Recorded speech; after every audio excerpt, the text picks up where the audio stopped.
Pernah kepikiran nggak sih gimana sebuah tindakan yang kelihatannya sepele, tahu-tahu bisa jadi bencana besar?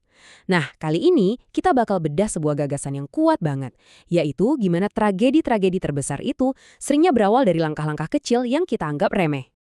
Oke, kita mulai dari sebuah kisah nyata yang, wah, ini beneran bikin kaget. Ada sebuah kasus pembunuhan, dan yang bikin miris, ini terjadi di antara dua sahabat deket banget loh. Dua-duanya ini bisa dibilang orang yang sukses secara finansial. Nah, yang bikin ceritanya makin aneh ya, itu motifnya.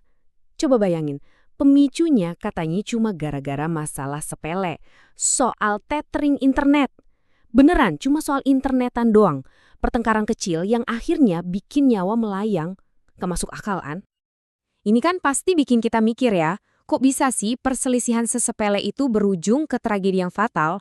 Nah, pertanyaan besar inilah yang mau kita coba jawab bareng-bareng. Oke, sekarang kita coba kupas lebih dalam ya. Menurut analisisnya, pertengkaran kecil tadi itu sebenarnya bukan akar masalahnya loh. Sama sekali bukan. Itu cuma kayak puncak gunung es aja. Cuma mata rantai terakhir dari serangkaian peristiwa yang selama ini nggak kelihatan. Jadi, ini tuh bukan tindakan impulsif yang ujuk-ujuk terjadi gitu aja. Enggak, ini lebih kayak efek domino. Batu domino terakhir yang jatuh.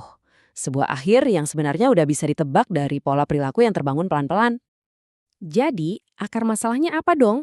Nah, menurut analisisnya, sumbernya itu ada di kebiasaan-kebiasaan buruk yang udah lama dipelihara.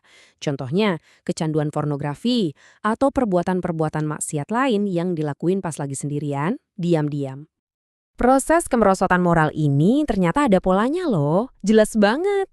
Pertama, dimulai dari dosa-dosa kecil yang diulang terus-menerus. Dari situ, hati pelan-pelan jadi gelap. Terus, rasa malu dan akal sehat mulai terkikis, hilang. Nah, di titik inilah, pintu menuju tindakan fatal itu terbuka lebar. Terus, pertanyaannya, rantai berbahaya ini biasanya mulai dari mana sih? Nah, analisis ini menunjuk ke satu kondisi yang spesifik banget, yaitu saat kita lagi sendirian. Coba deh kita pikirin, kebiasaan-kebiasaan yang paling merusak itu seringnya justru tumbuh subur pas kita lagi sendiri. Kenapa?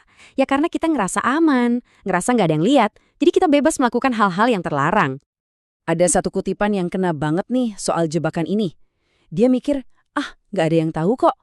Padahal, justru dari kebiasaan inilah hatinya jadi rusak. Ini tuh kayak rasa aman palsu yang sebenarnya lagi ngerusak karakter kita dari dalam. Jadi, poin pentingnya jelas banget Kak sekarang. Kejahatan besar itu bukan titik start, tapi garis finish. Sesuatu yang dibangun, ya kayak rumah, bata demi bata. Fondasinya apa? Keburukan-keburukan kecil yang terus-terusan kita cuekin. Oke, terus gimana dong cara mencegahnya? Nah, dalam ajaran Islam ternyata ada satu kaidah atau prinsip pencegahan yang, wah, ini jelas dan kuat banget. Pedomannya ini datang dari sebuah hadis Nabi Muhammad Shallallahu Alaihi Wasallam. Isinya itu ngasih kita semacam kerangka berpikir yang simpel tapi dalam banget buat ngejalanin hidup. Intinya, kita harus bisa bedain mana yang diperintahkan dan mana yang dilarang. Nah, di sini nih letak kunci perbedaannya. Coba dia perhatiin baik-baik.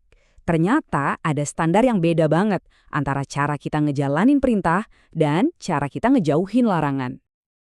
Kalau soal larangan, aturannya itu mutlak. Jauhi sepenuhnya. Titik. Gak ada tuh ruang buat kompromi, gak ada negosiasi, apalagi coba-coba. Dikit aja deh. Gak bisa. Jadi gak ada istilah kerjakan semampunya kalau urusannya menghindari keburukan. Prinsip inilah yang jadi kunci buat mutus rantai kejahatan itu, bahkan sebelum rantai pertamanya sempat terbentuk.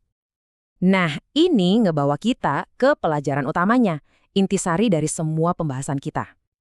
Pesan utamanya apa? Simple, jangan pernah sekalipun meremehkan dosa, sekecil apapun kelihatannya. Karena setiap dosa kecil itu ibarat benih. Kalau dibiarin, dia bisa tumbuh jadi pohon kejahatan yang akarnya kuat dan cabangnya merusak. Karena ya itu tadi, setiap bencana, setiap kehancuran besar itu selalu diawali dari satu langkah pertama. Langkah yang awalnya kelihatan sepele banget, nggak berbahaya sama sekali, Dan pembahasan ini ninggalin kita dengan satu pertanyaan penting buat kita renungkan masing-masing. Coba deh kita tanya ke diri sendiri. Langkah kecil apa ya dalam hidup kita yang mungkin selama ini kita anggap remeh, yang bisa kita stop mulai hari ini juga buat mencegah bencana di kemudian hari.